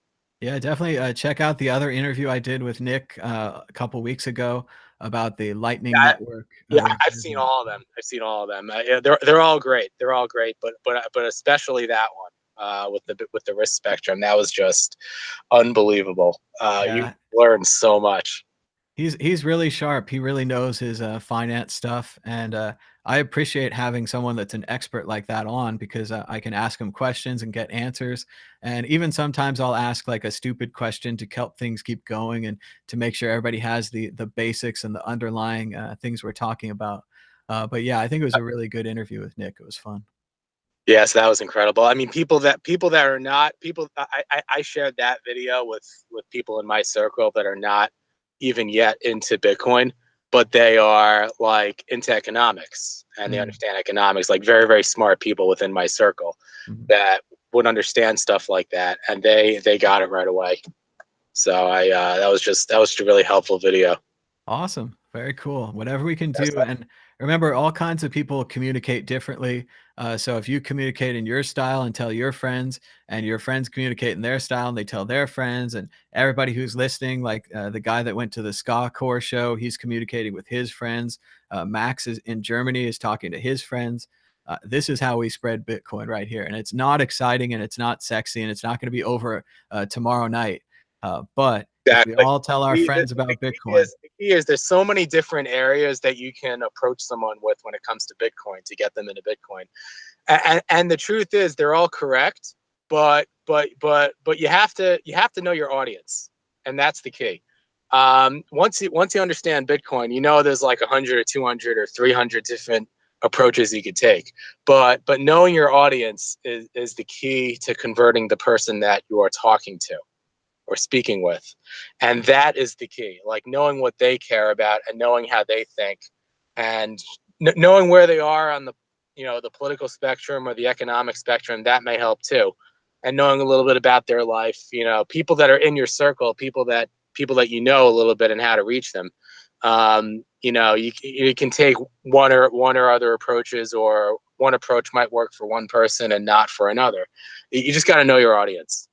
That's it. And I think, you people at home who have friends and stuff, you're the ones. You're the ones who know your audience and you know how to talk to them. And that's why I just want to turn everybody on. I want to make everybody, you don't have to make a YouTube if you don't want to, but you can. And just in general, that you pitching your friends is how Bitcoin spreads. And if there's not enough Bitcoin around you, you need to go to a Bitcoin meetup. And if there's not a Bitcoin meetup around you, you need to start one. And if you can't get anybody to come to your Bitcoin meetup, you need to convince your friends to come. So just keep Yeah, meeting, keep doing it, keep putting it out Hey, there. anyway, I don't want to take up any more of your time. I'll open up the line for more callers and stuff. But I just wanted to call in for the first time and just say I love you, man, and keep up the good work. Well, thanks so much, and give us a call anytime. Thanks so much for the call. Absolutely. All right. All right, take it easy, man. Bye bye. And you can call us now on Skype at World Crypto Network. Very cool call. Not everyone has to, love me and be a fan of me, but it is very nice when it happens. We're having a fun chat about Reno in the chat. Yeah, I definitely considered Reno, and people are saying it's like a mini Vegas. And I'm kind of more obliged to agree with Corey here that it was kind of a shithole. Hello, caller. You're live on the World Crypto Network. What's your name and where are you calling from? Well, it's the Henry calling back from Montana again with great news. All right, Henry from Montana. What's the good news from Big Sky Country today? Well, last week you had recommended me about going about by asking some of my friends if they wanted Bitcoin, and by just saying, "Hey, I'll give you some Bitcoin." Yeah. How'd that go? I managed to actually get one of my friends to hold Bitcoin. I got him to open up. I might get scolded by saying this, but I got him to open up a Coinbase account. That's Mainly fine. You because, got to start somewhere. You just got to start somewhere. yeah. As well as they have the thing where if you recommend somebody, you get $10. So instead of me giving away $20, it's more like 10. But That's a great idea. Totally a good idea to leverage that giveaway to get more people into Bitcoin. yeah, and it definitely is a slow process. And even these people, like, they know of, and they know kind of like beyond the whole black market world of Bitcoin, and that there's a completely legitimate world of it. And so it was easier to get them to, but it definitely will be harder to find other people that aren't so into the internet as they were. But yeah, I just wanted to call and let you know that I got some people up here in the Big Sky Country to get Bitcoin. Well, I think that's great, and we just got to keep spreading the word. And yeah, it might not be so easy if your friends aren't, internet savvy, if they're not into it. But I do like the idea of just giving them 10 or 20 bucks. And what's great about that is you can check in with them, like we had that 6,000 to 8,000 run. They might have a little bit more Bitcoin in their account now. And if you can get them to admit that, then maybe they can tell your other friends that, yeah, you had $20 and now you got $25. This seems like something you should check into, Yeah, I'm hoping if there's another good little spike up to, wherever it goes to this time, but just watching it do a slow or quick progression to wherever it wants to peak out at again, I think would be an awesome way to show people on the small scale of just like $20, like, whoa, my $20 turned into 30 or 40 or 25, wherever it goes to. But I like the idea of that, and I'm really hoping that there's something major enough that it causes people to go, hey, my friend gave me Bitcoin a few months back, I wonder how much it's worth right now. And then they can look back and be like, whoa, I actually see a difference in what the original was to now. That's definitely what happens every time they see the story on the news. They get out that old wallet that you sent them and they check to see if the money's still there. And it can be good, it can be bad. I gave a friend of mine a dollar in Bitcoin probably about 4 or 5 years ago, and I think it's worth $8 now. And that is great. It's a great amount of gain, but it does kind of make my friend feel sad because he could have put $100 in, or he could have put $1,000 Yeah. in, and he'd have 8,000, or something. So that is a bit of a bummer, and you do have to kind of counsel people through the realities of accepting, what's happened and not FOMOing and not feeling too bad. But at the same time, it's pretty exciting, I think, just to have money sent to you on the phone, and just to have it on the phone, and 1 minute it's on your phone, and then it's on your friend's phone, and it's gone. And I think just the demonstration alone, if you can get somebody to install the wallet and to take your $5 or whatever, it's worth it. I think it's a good demonstration. Yeah, and I let them know too. I was like, hey, if you ever, 'cause I do have enough money amongst the Bitcoin world that if someone was like, hey, can you get me $100 today? I would be like, yes, I would gladly, give me $100, and I would give them, heck, I'm so into supporting this. I wouldn't even want to cut for the mining bullshit. I'd just give them $100 in Bitcoin, almost right there on the spot. And I really hope one day, especially the more people, I hope I can get more people to want to get into it. But I'm hoping my friends now and hopefully more people in the future will see that. And I'm excited to hear the day where someone calls me and they're like, hey, I want you to help me get more money in Bitcoin. And I'll be crazily happy the day I get to hear that. I think that's a great way to go. And I also agree with you that we have to move slowly. If the first time you see your friend, you tell them about Bitcoin, they're not that interested. Maybe the next time you get them to take the wallet and the $10 or whatever. And then the next time you say, hey, how's your $10 doing? I'd be glad to help you get $20 or to get $100 in there. And I just think we've got to be patient with them, like you said. And also that we're performing a public service to them. When you give them that free wallet, you set them up, that's like free tech support. When you offer them $100, you're acting like a free Bitcoin ATM.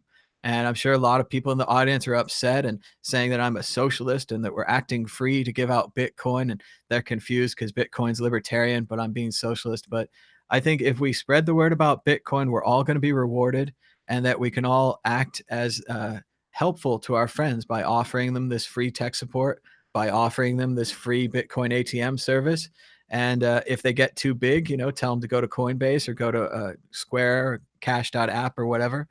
And I think we can turn on a lot of people like this. And most people aren't even sure, but this is how most advertising works. If you go to a restaurant and it's good food and you tell your friends, you're advertising for the restaurant.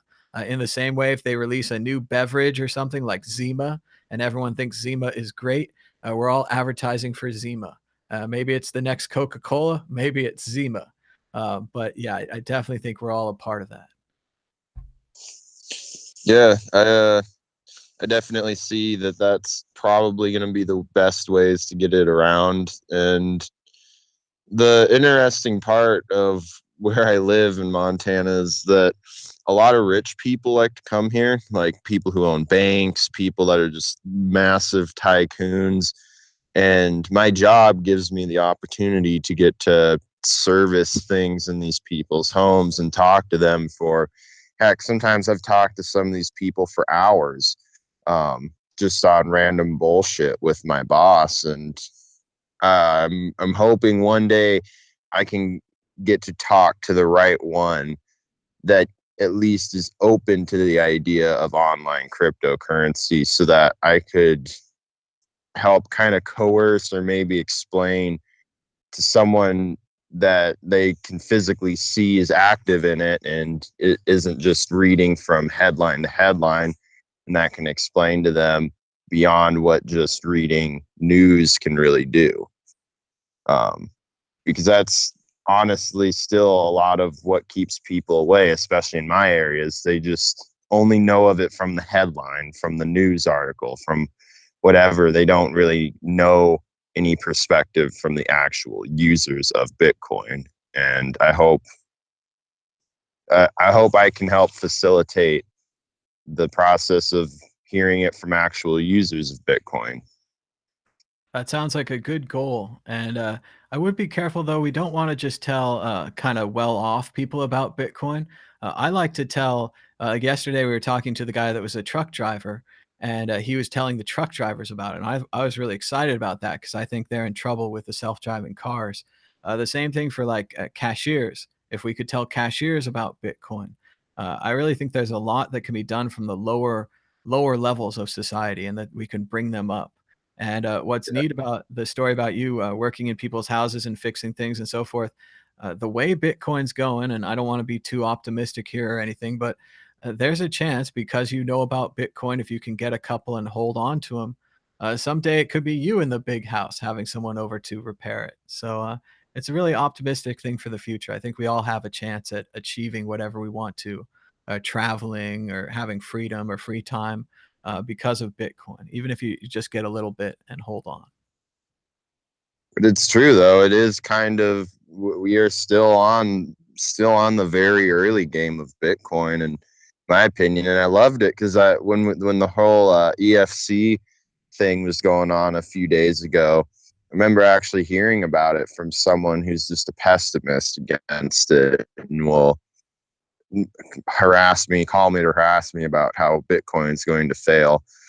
And I explained to them before it even came back up, I was like, watch it. It will go back up within a day. It'll be right back towards, you know, close to 8 or wherever it came down from. I know it was around 8 plus some 8 grand and some change, but I told him, I was like, it's going to go back up. If anything, I would buy in right now if I were you, because this is one of the localized lowest points we'll probably see for a good while, at least until there's a massive crash. Especially now, and it was so easy. It was so easy to be bearish about Bitcoin and to say it was no good back in the early days when not that many people were into it. But now we're at the point where Bitcoin has essentially spawned 2 or 3 or maybe even 5 or 10 different crazy huge altcoin markets, and Ethereum and all these other things are almost as big as Bitcoin in a lot of people's eyes. And this just really shows how big the industry is and that an entire industry like this is unlikely to fail. So while it was easier in the old days, it's getting harder and harder to argue like totally against Bitcoin, just to, completely be out there. Yeah, I definitely agree with that. It is, and people still to date will try to say, what happens if Bitcoin fails? And that it's hard to sometimes explain to those people still that it's hard to make something that isn't a physical, localized object fail. Like, the easiest way for me to explain Bitcoin to people is it's something that exists in the enigma of the internet. It's not like you can just go blow up a building or kill one person or just something like that to completely crash it. That's one thing I love about it, is it's not like my own US currency that I have to carry around, where there's always can be something that could ruin the value of it. While I always know that Bitcoin will grow, because there will always be people that will look at it and say that is something I support. That is something, the values I believe in, and that I will want to put my own literal value of whatever currency as well as their intrinsic value into it, making it more valuable or holding its value. And I think we've come full circle here, going back to that Bcash article where they didn't even mention censorship resistance. Censorship resistance and the small nodes that provide it to us are one of the most important features of Bitcoin.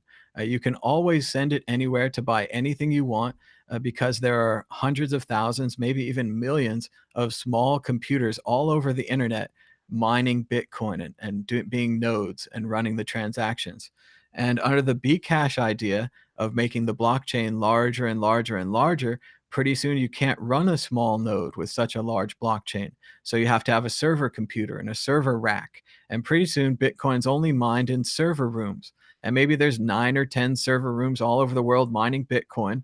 It's no big deal for a government or a large corporation to simply go to those 9 server rooms and shut them down or take them over or blow them up. And that's the end of Bitcoin Cash. And that's why Bitcoin's so important, this censorship resistance, the ability to spend it on anything and to have so many different nodes that it can't be shut down or blocked. People need to get that. It's been a long while since I've done any, but I used to mine gosh, what is it called? It was something it started with a Z, but it was for basically leasing out cloud storage. And I used to have like 3 or 4 computers with like 5 or 6 terabyte hard drives hooked up to them. More than that, actually, one computer had like 10 hooked up to it, and that one it was hard to get that computer to run smoothly. But and then I would lease the storage out in some sort of random altcoin. I forget the name of it. It started with a Z, but that it's not the same exact concept of mining, but I would still get, like, it still went by blocks, and everything still goes by blocks, and just being involved on that kind of scale of saying that I can set up my own actual server, like in this case it was for storage, um, definitely still keeps it in the prospect that it's not big corporations that make Bitcoin move. It's usually individuals and pools of individuals that make it work. And that's completely the idea that I love about Bitcoin and the whole idea of really almost all altcoins beyond that, because they all go on a very similar way. And that's honestly the reason why I personally want to see Bitcoin be adopted, especially on the US level, is because it's not US controlled. Yeah, it's funny you mentioned that with the hard drives, and I think they're calling that farming now, where you sell Yeah. part of your hard drive space. But it's funny because back in, I want to say like 2001, 2003, my roommate and I would just talk all the time about theoretical computer programs where you could sell part of your hard drive space and that people could store data on there, and other people would sell part of their hard drive space and you could store your data on there. And it's really exciting to see whether it's, I mean, unfortunately there's like a dozen different projects doing that. So I can't just say there's like a big one that I support, but Yeah. MadeSafe, Filecoin, all of these other projects are just very interesting. And I'm excited to see how they turned out. So even if they're not as good or as important as Bitcoin, going back to that one show I did about Bitcoin maximalism and how solving the sound money problem is, it's the most important problem in the world. It's the MacArthur Fellowship grant or whatever. It's the top question we need to solve. These other questions, like how can I make money off of my extra hard drive space? That's a pretty cool question, but just not as important as sound money. But it is interesting to see it spreading around.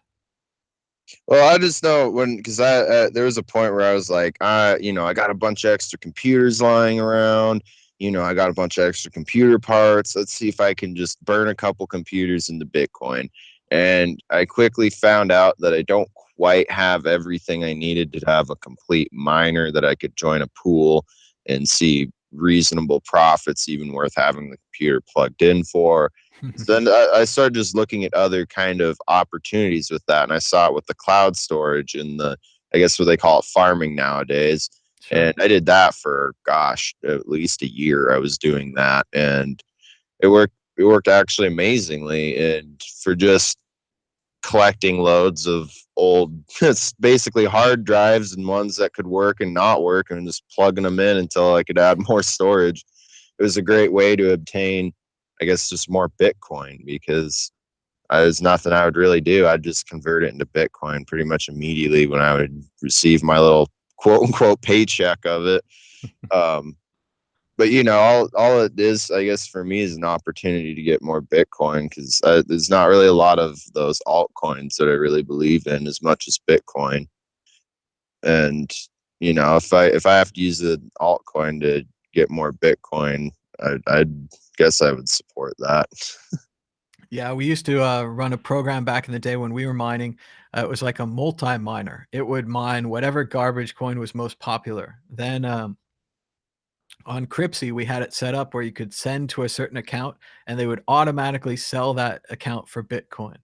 So every time we were mining, I don't know, Silver Coin, California Coin, Dogecoin 2, I don't know, whatever we were mining.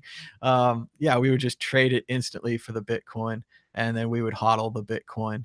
And that's the only reason we ever made money off mining is we accidentally hodled some Bitcoin on an old computer for 2 or 3 years. And by the time we cracked that computer open, the money was worth enough to cover the cost of the miners. But it's very rough. But I just think that's so incredibly futuristic that you're surrounded by a pile of old computer parts. You put them together into a couple of computers, start farming out the hard drive space, and make a little bit of money. That's the Jetsons right there, right? I mean, we have robotic vacuum cleaners in the house, and we're very close to self-driving cars. But when you can just pick up old computer parts and make money with it, that's pretty exciting to me because I spent my childhood all surrounded by old computer parts, and I never made any money. So Well, yeah, and it kind of was like I remember, because at the time it's when I lived with my parents, and my mom just thought it was crazy and weird. All these old computers I was ripping apart. She kind of thought at first all I was doing was just destroying a bunch of old computers. Just thought it was ridiculous, and it was just I couldn't even begin to explain the concept of what I was trying to do to them because I can barely explain the concept of the internet to them, let alone the concept of any sort of online currency.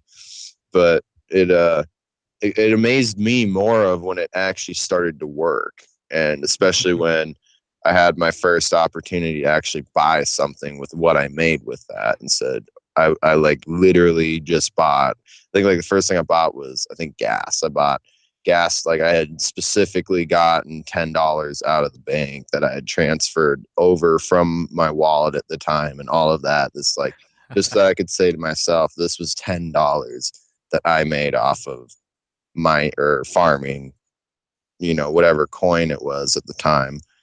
And that feeling really did kind of fuel this passion to, I guess, invest more in Bitcoin and see that Bitcoin becomes more of a legitimate currency, and or a legitimate currency that people would accept just as is. And I really it really changed me. The first time I actually bought something that I knew came from the great world of cryptocurrency. It changes you. There's like a defining moment to where you could see that there's actually legitimacy to all of it. See, and I think this would really excite the libertarians because, in a way, both you and myself, we've discovered voluntarism without having to know anything about it. We already know that we like working for ourselves and that we have, extra computer parts or a little bit of extra time to make a YouTube show or something like that. But we just go out there and do it. And if we're lucky, if we're fortunate, we do get a little bit of money for what we do. Like someone bought me that typewriter last week, and it was super fun. And I'm gonna have a great time with that typewriter. And when someone from the internet does something nice for you, even if it's indirect, like through trading or mining cryptocurrencies, it's amazing because the internet, the thing that you like so much, that we all like so much, is contributing to your actual life. It's helping you get gas. It's helping you pay rent or buy food. And I think Bitcoin can do this for all of us. We just have to find a way to earn it. We have to find whatever we can do online, or even like I was saying to everybody, you can teach people how to buy Bitcoin or teach people how to buy crazy altcoins at their own risk, of course. And yeah, it's great. I think we can all. There's room for all of us in this economy. There's a lot to be done. Yeah. What you were, I just wanted to comment what you were saying with the last caller on the whole weather thing about where you live and stuff. I'd like to say Montana is absolutely hell out here. Like you'll pay like two grand a month to literally live in like a crack house, and that's not Oh even a no. joke. Like it'll be registered to have cooked meth in there and all sorts of crazy shit. And if you can find like wood heated stoves, like honestly, the best way to heat your home in Montana is wood heat. Go out and cut down a bunch of dead trees. Like genuinely the best way to heat your home. And it's cold all the fucking time, especially in the wintertime. The summertime comes around and it's hot as fuck because we're at a really high elevation. And it's not like it just gets hot as in like it's over 100 degrees. It's something about being this high up that like you can be outside for 10 minutes and get a sunburn. Wow. And yeah, that's the fun part about the summertime is you just get sunburns out the ass. And then the wintertime comes and you don't see the sun. Like from like November all the way through to like February, you will not see any direct sunlight. It will be overcast clouds, like till it barely gets light out to when it's dark out again. You will not see any direct sunlight. And so it is really hard to want to stay here and live here. But on the same note, it's the mindset of wanting to be away from a bunch of people, because it is definitely like on a normal day, especially not in the summertime, like in the wintertime, I'll go like 1.5 miles, 2 miles without seeing another car. Wow. And that's just nice to have, I guess. Well, you're always welcome down here in Vegas. They built like a zillion suburbs around the strip. They're all pretty inexpensive. They're all, generic, boring suburbs. Nothing different about anything here. But yeah, man, that's a pretty rough selling pitch to get people to move to Montana. You have a Right. hard time, man. You're like, it's cold all the time. There's no sunshine. You get sunburnt in 10 minutes. I'm like, man, I'm feeling it. The closest I've been is I drove through Wyoming once in the summer, and I saw these big wooden racks on the side of the road, and I wondered to myself, what the heck's that wooden rack for? And I read about it later, and people said those are to stop the snow from blowing across the road. So it keeps the snow drift there. And I was like, my God, it must snow enough to fill that thing. And it looked like, it looked like a seating in a high school group, like that. It was tall. It was a huge snow block thing. And I was like, yeah, definitely not coming back through here in the winter. So. Oh, and in Montana, it's worse. We can't even pay to have our snowplow drivers actually plow. Like we are so poor out here as just a state that like they prioritize highways, but really not highways. Like highways will get done regularly, but not as much as they should be. And if you live on a county road, just you better own a big truck, because you might be lucky if they hit a county road once a week. And so you'll get out and like there'll be like literally a foot or two of snow on the road, and there'll be cars just abandoned literally in the middle of the road for like days on end. He'll be like, hey, there's that little black, Mercedes, whatever, that's been abandoned for like 3 days in the middle of the road.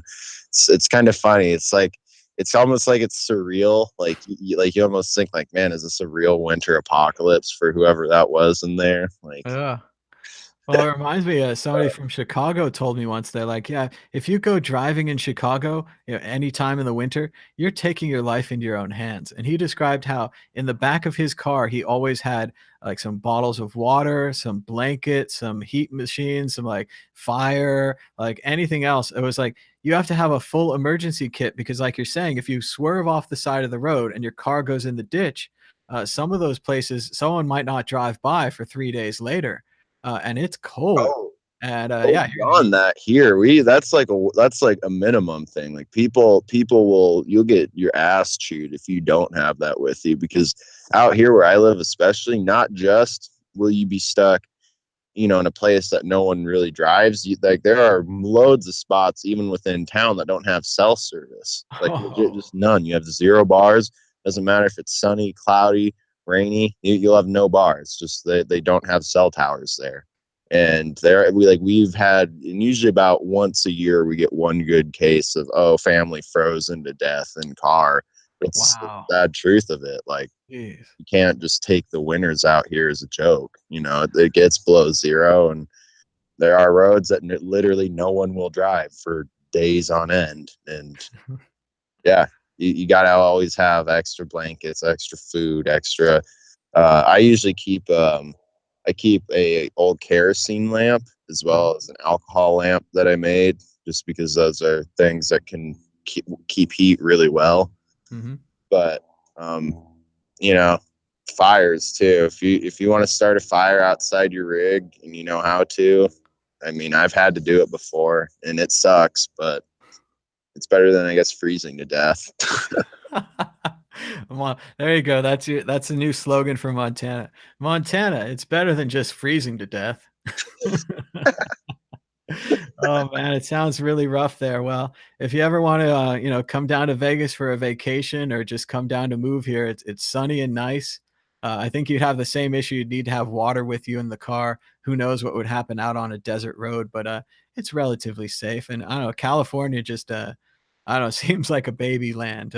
Nothing really bad can happen to you. There's gas stations everywhere, and at least in the central area of California, the weather's never not that bad. So there are alternatives out there. Maybe keep saving up those bitcoins. You could move the whole family to a nicer state. But people get attached. People get attached to where they live. So Maybe I need to. I think I should stay here and maybe start the first crypto groups here, because as far as I know, there's one in like Helena or Capital that mhm. like half tried to start, but I've talked to a handful of the people that were part of the starting of that, and they're not really into Bitcoin anymore because they only really were starting it because they had gotten involved like right before the 18K spike, and they Mhm. got in like then, and it was all over the news. But like now it's pretty much dead, and I think it'd be kind of fun to start an unofficial kind of group around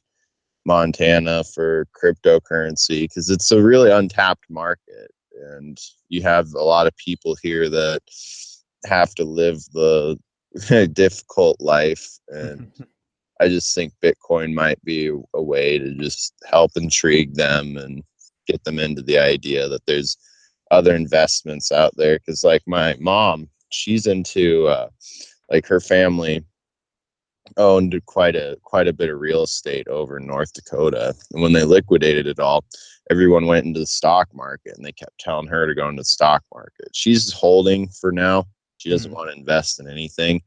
But I kept telling her you should go into Bitcoin, because the whole like the rates of the stock market of just buying into, selling, all of that, those rates for them to do that are horrendously overpriced, especially compared to Bitcoin.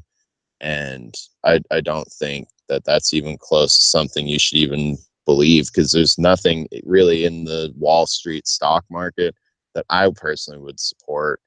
And I I hope she doesn't support any of that. But um, I know there's more people out there that keep talking about, oh, I need to get involved in Wall Street, and it's like, why? There's nothing for you specifically there. You know, maybe for someone who has a lot of money, there might be something in Wall Street, but for just the casual person like you and me, that's not a big business tycoon, there's really nothing for Wall Street for us. Well, the thing with most stocks, you're going to get a gain of maybe 3 to 5% in a year, if that's a very good year. The thing about Bitcoin and even these crazy altcoins, they're going to go up or they're going to go down a lot. So it's much more exciting, and you have much more of a chance of winning, and certainly a chance of losing. Maybe try to get her to put 10% in or 20% in. It's tough when you have a large pile of money and you don't know how to invest it. It's better to think about it in percentages, maybe 80% in Yeah. cash, 20% in Bitcoin, something like that. Then at least you have some exposure. But it's really just about risk, right? I'm taking my time with her. I'll one day I might be able to get her to open a wallet or something, but I'm taking my time with her. But she's just a prime example, because out here people still just really have the basic idea of, if I want to invest my money, it's in Wall Street or in some corporation. And I feel like there's just the market to say, why don't you invest it into a currency, something that's volatile and will grow reasonably. And that's the other thing about the um, the whole ELF or C whatever, I'm forgetting it right now. Sure, the Uh, ETF, yeah. I don't like the idea almost of that happening, because I like the volatility of Bitcoin. You know, part of me sees, if a giant bull comes in and buys, a bunch of cryptocurrency up, it'll stabilize it too much. And that's one thing that I like a lot about Bitcoin, is just the instability in it. But Well, I don't know. That's my personal view of it. I still think it's going to be plenty unstable, but I'd be glad if it was unstable at a higher level. Yeah, yeah. I see what you're saying there. But Well, I don't really have too much more to talk about or blather, and I can open the line up for someone else to have probably a more intelligent conversation. Oh, don't say that. But thanks so much for your call. I definitely think you should start a Bitcoin meetup in Montana. Maybe just hang out at a bar on Thursdays. That's pretty much what I do.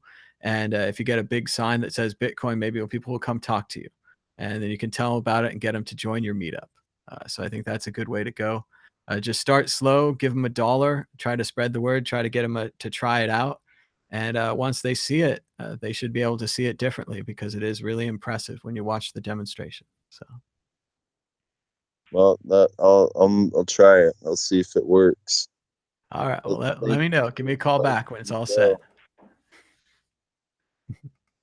Well, thank you for hosting this, and thank you for the time for me to call. I hope you have a good rest of your day. You too. Thanks so much for the call. Give us a call anytime. And we have a lot of calls today on Bitcoin Talk Show. We're doing pretty well on this Sunday morning.